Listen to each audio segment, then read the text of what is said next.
মনি জি ভালো আছেন আপনি? হ্যাঁ হ্যাঁ। আমার যে আব্বুজান আছিল তুমি তো দেখোনি না?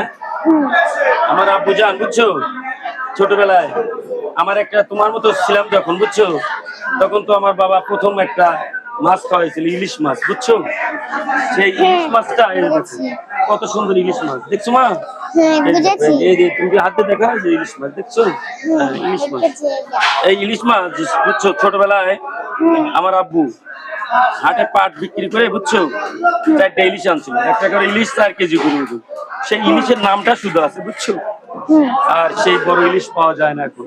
এখন কত মা বাবা আশা করে একটা ইলিশ মাছ খাবো, অর্থের অভাবে অনেক মা বাবা খাইতে পারে না। মানুষের কত কষ্ট দুঃখ যন্ত্রণা অনেকেই আমরা বুঝি না, অনেকেই দেখি না। কিন্তু পাটের চাষ যেমন আমাদের দেশে সোনালী আসছিল, ইলিশ মাছটা আমাদের জাতীয় মাছ। কিন্তু সেই জাতীয় মাছটা কত মানুষের খাওয়ার ইচ্ছা হয়, কিন্তু সাধ্য নেই তাই খেতে পারে না।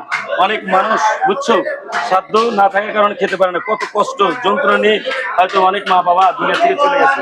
কিন্তু আমার বাবা আমাকে যে 4টা ইলিশ প্রথম জীবনে খাওয়াইছিল, সেই ইলিশের স্বাদ আর পাই না। সেই ইলিশটা বিলুপ্তির পথে এখন। আমরা আর ইলিশ মাছের নাম শুধু রয়ে গেছে, কিন্তু মাছটা আমাদের নসিবে আর ঢোকে না।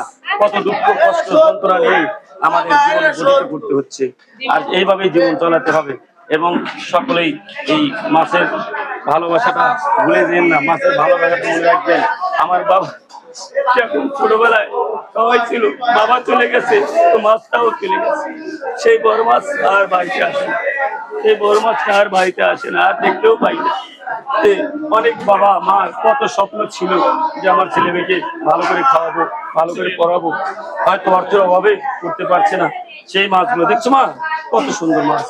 তো আল্লাহ যেন তোমাদের নসিবে আবার জোটায়, আবার সেই মাছগুলো যেন মানুষের নসিবে আসে। তারপরে দেখেন এটা সাজাদপুর বাজার, সাজাদপুরের মাছের বাজার, কত সুন্দর বাজার। এই যে আমার রং আছে এখানে, দেখেন দেশি মাছ আছে, দেশি মাছ এগুলো চাষের মাছ, বুঝছেন, চাষের মাছ। আবার এই দেখো এদিকে এদিকে সুতার দোকান আছে, এই যে সুতার দোকান আছে এদিকে, ওদিকে দেখো মুদিখানা আছে। কত সুন্দর চিত্র আল্লাহ মানুষের দিয়েছে, সকল চিত্র আমাদের ধরে রাখতে হবে, ভালোবাসার জন্য হারিয়ে না। বাবার ভালোবাসা আজও ভুলিনি, ভুলবো না।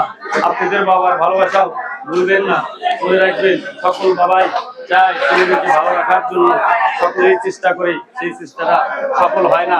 অনেক বাবা মা কষ্ট নিয়েই দুনিয়া থেকে চলে যেতে হয়।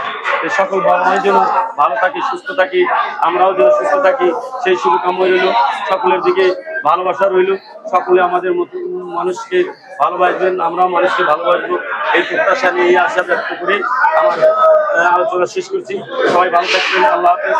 আল্লাহ হাফেজ। আসসালামু আলাইকুম ওয়া রাহমাতুল্লাহি ওয়া বারাকাতুহু।